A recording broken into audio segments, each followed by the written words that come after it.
자, 서비스 대상자. 그러면은 주요 방문 이제 대상자들의 분석들을 뭐 여러 가지가 있어요. 이런 부분들. 그래서 이제 아까 제가 말한 전국민 마음투자 사업에 대한 것들을 보면서 이제 아동, 청소년, 대학생, 성인에게 주로 할 수 있는 것들을 제가 이렇게 적어봤습니다. 자, 이 부분은 이제 상담실을 열었는데 대상자들이 와야 되는 거예요. 뭐 내가 막 빛깔 반짝하게 해놨는데 파리를 날리고 있다. 그러면 어떻게 해요? 이게 이제 운영에 이게 어려운 거죠. 그런 것은 뭐하고 관련이냐면 이 내담자가 상담을 지속하느냐와 관련돼요. 그럼 이 내담자가 지속하냐 그런 것은 내담자 입장에서 뭔가요? 비용하고 바로 직결되는 거죠. 상담 비용. 지금은 이제 국가기관에서 무료로 하고 있기 때문에 큰 주머니에 실질적으로 돈이 안 나가요. 세금으로 나간 것들은 자기 돈이 아니라고 생각해요. 왜? 체감이 늦다는 거죠. 그러나 내가 당장 내 주머니에서 한 회기 상담에 15만 원의 비용을 내고 10만 원을 내고 그 다음에 가족 상담을 30만 원을 내고 20만 원을 낸다면은 여러분들의 내담자 입장에서 어떠시겠어요? 굉장히 큰 비용이죠. 자, 그러면 이럴 때 이 상담실을 운영하는 자 입장에서는 이 상담 비용에 대한 내담자가 어떻게 이 비용들을 가져갈 수 있는지에 대한 것들을 고민하셔야 된다. 그 고민이 뭐냐면은 내담자에게 주 고객으로 계속해서 올 수 있는 기본 상담실을 운영을 한다면 이렇게 본다면은 기본 내담자 층을 만들어라는 거예요. 1차. 그럼 이 층이 뭐냐 그러면은 아까 말했던 공공성에서 오도록 지원받은 거예요. 그걸 이제 상담사가 알고 있어야 된다. 그리고 민간 위탁 활용도 최대한 알고 있어서 두 번째로 이런 이제 내담자군을 두 번째까지 확보하는 거죠. 그러면 이제 이거는 1차, 2차는 기본군으로 내담자군을 확보할 수 있다라는 거예요. 그러면 이제 내담자 입장에서는 이 상담 비용이 회기당 5만 원에서 15만 원까지 돼요. 그런데 국가가 지원해 준 것은 최대 많은 게 12만 원까지 지원돼요. 그러니까 5만 원에서 12만 원까지 지원되면은 이제 15만 원까지 되네요. 그럼 회기당 비용이 최소한 5만 원에서 720만 원까지 세이브가 되는 거죠. 그리고 또 어떤 경우는 480만 원까지. 그래서 내담자 본인 부담금이 사실은 개인적으로 100에서 150만 원 정도 세이브 된 것은 어마어마한 비용입니다. 그래서 이제 이런 것들을 층을 하고 나머지 이제 이 위에 있는 층들이 결국은 본인의 주머니에서 나가서 어느 정도의 내담자군을 확보할 수 있는지 이것을 이제 바라보는 거라고 볼 수 있겠습니다. 자, 그러면은 서비스 대상자에 대한 본인 부담금을 알고 있어야 돼요. 국가는 어느 정도 돈을 받고 있는가. 봤을 때 교육부에서 하는 것은 이렇게 이제 100만 원 단위로 돈을 주면서 이 안에서 상담을 받아라 이렇게 지원을 해줘요. 약간 실비처럼. 그 다음에 도박관리문화센터든 이제 한 회기에 7만 원씩 10회기. 나라가 돈이 없으니까 원래 12회기인데 이제 줄어들었어요. 10회기로. 그 다음에 경기게임 콘텐츠 문화원, 이게 이제 최근 굉장히 이제 많이 그래도 내담자들이 받을 수 있는 게 100만 원이 1인당 지원돼요. 그러니까 가족까지 전체로 되게 되면 어떻게 해요? 3명까지면 300만 원을 지원받을 수 있죠. 어마어마한 거죠. 부분들. 그리고 14회기까지 하고, 연장은 이제 본인들이 비용을 내서 연장할 수 있는 거겠죠. 그 다음에 이제 봐야 되는 것들이 최근에 이제 나온 게 입양가정 정서 지원. 그래서 입양을 하고 있는 가족들에게 한 해에 288만 원의 범위 안에서 심리검사하고 상담을 받을 수 있도록 지원을 하고 있습니다. 개인 부모들. 이런 것들이 이제 계속 정책을 늘려가는 거죠. 부분들. 요양 종사자도 마찬가지예요. 여기는 이제 5회기, 2회기를 연장해서 할 수 있는 부분으로 대체적으로 보니까 어때요? 7이 가장 많죠? 7만 원이 국가에서 정한 회기당 금액으로 보통 가장 많은 것 같아요. 가습기가 이제 높긴 하지만은 가습기가 그 다음 8만 원에서 12만 원 이렇게 이제 높기는 합니다. 자, 그 다음에 이제 24년도에 생기는 청년마음 건강 지원 사업에서는 이제 이게 8만 원. 이제 1급은 8만 원, 2급은 7만 원 이렇게 해서 전체적으로 죄송합니다. 이거 지금 제가 수정 다시 이 서울시는 지금 전국 온마음 투자 사업하고 좀 다릅니다. 제가 약간 좀 헷갈렸는데 서울시에서 청년마음 건강 지원 사업이라 그래서 서울시에 거주하고 있는 19세에서 39세까지 청년들은 70만 원의 범위 안에서 상담을 6회기를 받을 수 있고 그리고 또 연장해서 받을 수 있어요. 이것은 무슨 말이냐면은 본인의 돈이 하나도 들어가지 않고 다 100% 지원되는 거예요. 그러니까 얼마나 이게 이 내담자들의 입장에서는 어마어마한 거죠. 그래서 이거를 이제 구축을 해서 아까 상담자 군의 기본적인 군으로 이제 확보하는 것이 중요하다. 자, 두 번째. 본인 부담금이 조금 발생하는 게 있어요. 이게 이제 민간 위탁으로 하는 건데, 본인 부담금이 발생하는 것이 가장 대표적인 것이 바우처죠. 그래서 이제 바우처를 위탁하고 맡고 있는 게 사회보장정보원이에요. 그래서 재활 바우처, 꾸미든 카드 이런 것들은 이제 1년, 2년까지 하고 되고, 이제 장애는 18세까지 계속 매년 연장할 수 있어요. 그리고 G2라고 이제 지역사회 서비스에서는 1년 연장해서 2년을 할 수 있는 거죠. 그 다음에 이번에 나온 이제 전국민 마음투자 사업 서비스가 7월달부터 12월까지 예산 소진시까지 하는데, 이제 돈이 나라가 없으시니까 얼마나 할지는 모르겠지만 어쨌든 사업은 시작한다고 이제 공포는 했어요. 그래서 1급은 8만원, 2급은 7만원. 굉장히 적은 비용이죠. 그러나 적은 비용이지만 다다익선, 많으면 많을수록 내담자들이 온다면 이 또한 괜찮은 부분이다. 이렇게 얘기를 할 수 있겠습니다. 그래서 지금 이 추이를 본다면 나라에서 이 국가 사업에 대한 상담사들의 그 비용들이 아주 적지만 바우처가 처음에 4만 원 했어요. 근데 이제 5만 원, 6만 원까지 올랐어요. 마음들이. 그리고 이번에 이제 전국민 투자 이 사업들이 8만 원, 7만 원 조금씩 오르고 있죠. 앞으로 훨씬 더 물가 상승률에 미치지 못하지만은 저는 상담사들이 전문성이 확보된다면 이 부분 또한 앞으로 좋아질 거라고 생각합니다. 부분들 거의 한 이게 걸리는데 10년이 걸린 것 같아요. 자, 이거는 이제 상담 지속성 유지 대안에 사례 발굴을 해라 이랬는데, 사례 발굴이라는 것은 아까 말했던 본인 부담금이 들어가지 않는 서비스 대상자들, 이분들은 이걸 알까요 모를까요? 몰라요. 그럼 사례 발굴을 어떻게 해야 되냐 그러면은 우리 상담실에서 상담을 운영하는 분들은 자체적으로 발굴을 해야 돼요. 자체 발굴은 뭐냐면 상담을 정말 잘해갖고 소개로 해서 뭐 저한테 오는 내담자들처럼 뭐 5개 와서 한다면 모르지만은 처음 이제 이거 운영하고 상담실을 개원하는 분들은 그게 어렵잖아요. 그렇게 하는 부분들이. 저희 다리꿈에 오신 분들이 다 소개로 전국에 있는 상담 교사들이 다 소개를 해서 이제 오는 거예요. 왜냐하면 이제 이게 뭐 수련을 받고 또 이제 전문성들을 알고 있기 때문에 그렇게 소개로 오는 게 가장 좋죠. 근데 그러지 않는 경우는 이런 자체 발굴을 해야 돼요. 어떻게 자체 발굴을 하냐? 이 부분들을 상담사가 알고 오는 내담자들에게 알려주는 거예요. 그래서 저희도 지금 이제 이런 내담자들이 잘 모르니까 상담은 받아야 되는데 이게 필요하겠다 싶은 사람들은 상담사들이 기관에서 저희 이제 카페 내담자들에게 다 이렇게 홍보를 해요. 저희가 이제 유튜브를 작년부터 유튜브를 하기 시작해서 유튜브에도 앞으로 이제 이 부분들을 좀 넣어서 필요한 내담자들에게 지금 이제 뜨고 있는 게 경기 게임 컨텐츠 문화원에서 내담자를 모집합니다. 여기는 너무 인기가 좋아서 거의 5분 만에 마감돼 버려요. 왜? 한 가족이 300만 원을 지원받을 수도 있고 100만 원을 받을 수 있으니까 얼마나 좋아요. 그리고 여기는 막 기다렸다가 터트리면은 바로 그냥 마감이 돼 버리는 거죠. 나머지들은 잘 몰라요. 그래서 이제 이런 부분들을 전체적으로 발굴할 수 있는 방법들을 알고 있어야 된다, 상담사가. 자, 그럼 다시 이 부분에서 이제 중요한 것은 우리가 지금 이걸 우리가 하면 이제 막 보니까 괜찮네. 막 전국민 마음투자 사업도 하고 우리가 이제 상담 열심히 공부하고 이제 석사 졸업하고 상담실 해야 되겠다. 아싸! 지금 이렇게 생각하실 수 있을 것 같아요. 근데 no, 아니라는 거예요. 자, 타 분야와 이해 충돌. 이게 무슨 말이냐? 자, 내담자 확보가 중요하다고 얘기했어요. 근데 이제 이것을 이 심리 상담, 전문 심리 상담 우리만 하느냐? 아니라는 거죠. 아까 제가 상담을 어디에 간다겠죠? 이 NCS의 체계에서 대분류의 사회복지, 종교, 보건, 의료 안에 중분류 안에 들어가 있는 거예요. 그러니까 겉으로는 나와 있지 않으니까 이 상담이 아무리 시켜봐도 없는 거예요. 자, 그러면 우리가 지금 앞에서 제가 설명했던 이런 부분들을 어떻게 상담을 타 분류에서는 하고 있냐? 누가 서비스를 제공하느냐?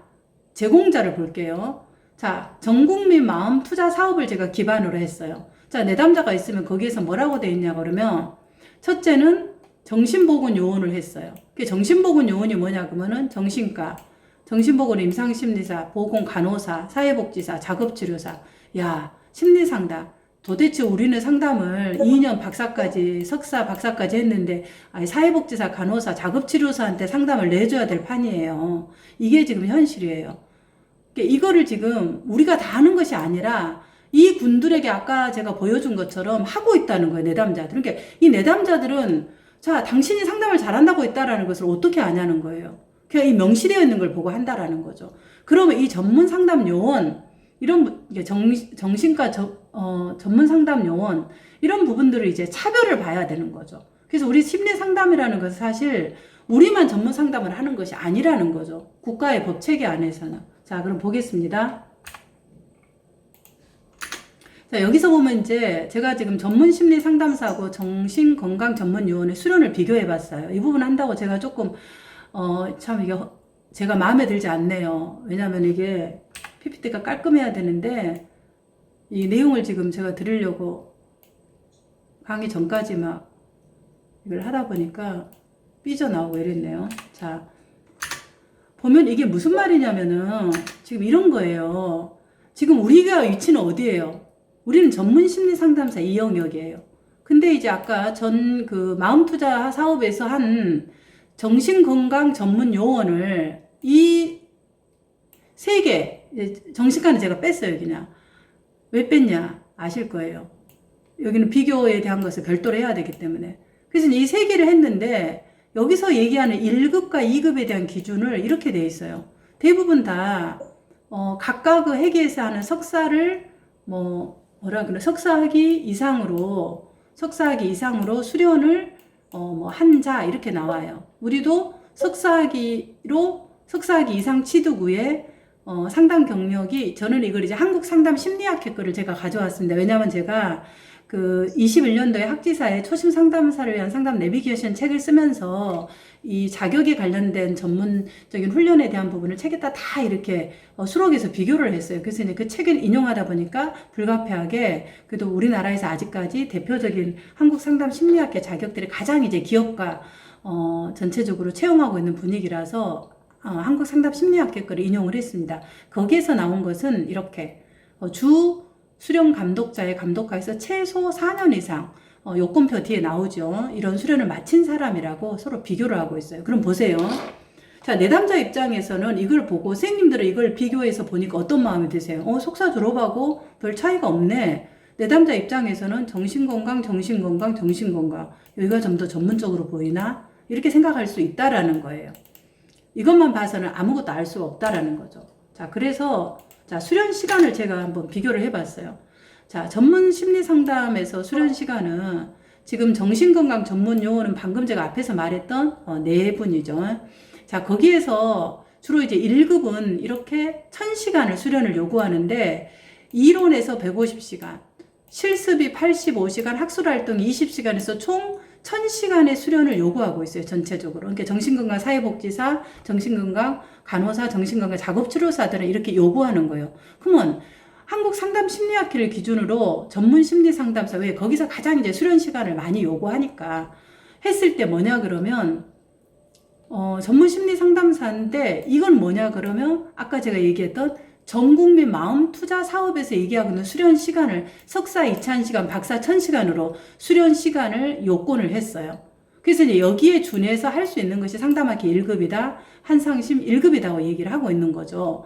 그러면은 시간 보세요. 1000시간. 별로 차이가 없네? 내담자들 입장에서 보겠죠. 그러면은 별로 큰 차이가 없다 그러면 어디로 갈까요? 이쪽으로 갈 확률이 많겠죠. 내담자들 입장에서는. 2급도 마찬가지예요. 2급도 전체 1000시간이고 여기도 1000시간이에요. 수련 시간만 봤을 때는 우리가 말한 전문 심리 상담사나 정신건강 전문 요원이나 차이가 없게끔 된 거예요. 왜? 지금 이 마음 투자 사업을 하고 이것을 설정하고 있는 공무원들이 기준을 뭘로 봐요? 국가 자격증인 정신건강 전문 요원을 기준으로 하다 보니까 이렇게 1000시간으로 기준으로 하지 않았나 제가 추론을 해 봅니다. 이건 뭐 확인을 해봐야 되겠지만 공무원이 이제 우리가 이렇게 수련하고 있는 걸 잘 모르잖아요. 부분들을. 안타깝죠. 자, 그래서 제가 이제 전문 심리 상담사고 정신건강 전문요원의 수련 시간을 제가 좀 더 구체적으로 비교하기 위해서 한국 상담 심리학회 1급에 나와 있고 2급에 나와 있는 수련의 영역을 구체적으로 이렇게 열거를 했어요. 그러면 정신건강 전문요원에서 앞에서 말한 이 실습에서 앞에 보세요. 수련이라는 게 850시간을 이들은 뭔가요? 해당 수련 기관에 가서 이제 일지를 적고 작성하고 내는 거예요. 우리가 사례 보고서를 적듯이. 그러면 감찰하고 사례 보고서 적고 내는 것도 똑같네. 이렇게 볼 수 있으니까 뭐가 차이가 있는 거야 하고 내담자들의 입장에서는 생각할 수 있고 공무원도 그렇게 생각하는 거예요. 그러나 제가 수련을 2011년부터 제가 그 후진 양성을 위해서 수련 기간으로 많은 선생님들의 그 상담사를 훈련을 하는 일들을 하고 있습니다. 다리꿈에서. 그래서 이제 한국 상담학회에서 최우수 교육 연수 기관으로 인증을 받기도 했습니다. 그러나 할 때 너무나 상담사들이 고통스러워하는 거예요. 왜? 자기를 들여다봐야 되니까. 그리고 하나의 이 사례를 하기 위해서 보고서를 최근 추고록을 풀어서 21페이지, 30페이지들을 지금 이 슈퍼비전 시간을 보면은 30, 그 다음에 심리평가 10개, 집단 상담, 슈퍼비전 2개에서 총 62시간이 최소 슈퍼비전 시간이야. 한상심에서 얘기하고 있는. 그러면 이 62개의 사례를 추고록을 풀면서 공부를 하고 하는데 이게 이제 쉬운 일이 아니라는 거죠. 그래서 걸핏 봐서는 지금 얘기하고 있는 이 정신건강 전문 요원과 전문심리 상담사에서 차이가 없게끔 시간은 나와 있지만 실제로 안에 수련에 대한 이 부분을 들어갈 때는 아주 구체적인 부분에서 차이가 난다. 그래서 이런 부분들을 상담사가 알고 이 부분의 수련을 다르다라는 것을 알고 계셔야 돼요. 이 질문을 하면은 이렇게 해버리면은 굉장히 저희 스스로가 저희 얼굴에 침을 뱉게 되는 것밖에 안 되는 거죠. 자, 정신마음건강투자사업에서 얘기하고 있는 국가 자격이라고 얘기하는 청소년 상담사를 한번 제가 봤어요. 1급을 얘기했잖아요. 자, 1급은 지금 박사학위 취득한 사람, 실무공력 4년 이렇게 하는 분들인데 이분들은 이제 잘 아시겠지만 1급 자격 취득하고 가서 이제 이게 연수를 받는 거예요. 연수하고 수련은 달라요. 그러니까 이거를 전부 다 국가 자격증이라고 외우면서 하고 있는데 제가 이제 전국에 있는 청소년 상담사 1급, 전문 상담교사 1급, 정신보건 임상심리사, 그 다음에 여러 상담사들이 사회복지사 다 분류들이 저한테 슈퍼비전을 받아요. 그럼 비교치가 되잖아. 전국지 비교치가. 그러면은 이분이 사례를 어떻게 보고 있고 심리검사를 어떻게 해석하고 어떤 식으로 이 임상의 진단을 가져서 상담을 개입하고 이론적 근거는 어떤가가 그냥 이 딱 사례 보고서를 보면 다 나와요. 그러면은 누가 가장 이 상담에 대한 퀄리티나 내담자에 대한 것들을 수련을 했을까요? 앞에서 얘기했던 지금 이 부분, 이런 부분들의 최소한의 이 수련을 거친 분들은 그래도 적어도 이 부분을 하고 있는 거예요. 그런데 제가 이제 청소년 상담사 1급이나 이 수련을 아니라 연수를 받고 아까 여기서 말한 정신 요원들도 마찬가지죠. 이렇게 실습을 하는 거. 왜냐면 저도 실습을 하거든요. 저희 기관이 뭐 사회복지 실습 기관도 되고 평생교육사 실습, 또 뭐 임상심사 실습, 청소년 수련 각각의 기관을 다 하고 있기 때문에 어떻게 실습을 하고 있는지를 알아요. 그러니까 상담사의 수련을 따라갈 수는 없어요. 수련을 정확하게 한다 그러면. 그러니까 내담자들의 입장에서는 수련과 실습하고 연수하고 비슷하게 보이지만은 이건 하늘과 땅 차이다. 그래서 그런 것들을 상담사가 알고 이 수련을 하시는 것이 필요하다. 상담 장소라든가 이런 부분들은 제가 이제 자세하게 이렇게 뒤에 다 해놨습니다. 저희 다리꿈의 스와트 분석도 하고 어떻게 했나에 이런 부분들을 다 했기 때문에 이것은 여러분들이 한번 보시고 전체적으로 참고하시면 될 것 같습니다. 자, 이것이 이제 가장 아마 선생님들에게 궁금한 그런 부분이 될 것 같아요. 그래서 제가 이제 가장 마지막 66 슬라이드를 본다면은 상담실을 저는 이제 운영할 때 가장 하우에서 중요한 게 뭐냐라고 얘기한다면은 상담실을 먼저 내고 장소도 뭐 하고 이런 게 중요한 게 아니라 결국은 가장 강력한 홍보는 결국은 이 전문성이에요. 아까 말한 것처럼 자격에 대한 대비를 봤을 때는 큰 차이가 시간은 없지만 결국 알맹이를 열어서 들여다보면은 누가 상담을 전문적으로 하는지는 이제 이게 받아보면 알잖아요. 그렇기 때문에 우리가 이 상담실을 꿈꾸고 개업하기를 원하는 선생님들에게 첫 번째도 중요하고 두 번째도 중요하고 세 번째도 필요한 게 뭐냐 그럴 때 저는 이 전문성이에요. 그럼 이 전문성이라는 것은 우선 마음 투자 사업에서 얘기하고 있는 그런 우리가 국가 자격증도 뭐 취득하는 것도 필요하겠지만은 이런 민간 자격증 또 국가 자격증 두 개 같이 있으면 훨씬 좋겠죠. 그래서 그런 부분들을 해서 조금 더 이렇게 분별 있게 이게 차별이 되구나.